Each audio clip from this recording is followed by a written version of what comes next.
Atarız mı?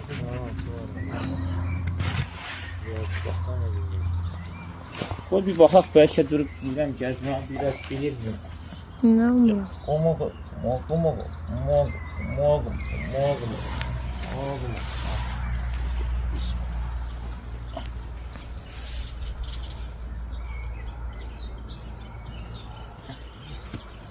Yok Nizam hiç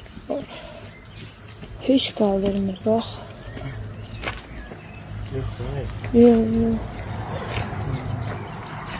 Qoymağı edir ama. Saxlayabilmir.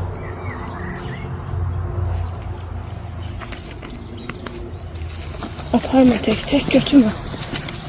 Orada onun getdi. Çox qaldı be.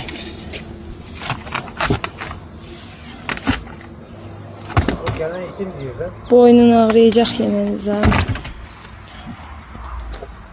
Bir yerde koyardık da. Bize gitmez.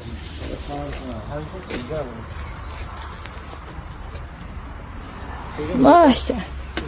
Ama işte. Var işte ama. Sen böyle dişlemezsen ben bilirəm dişlemezsen balam.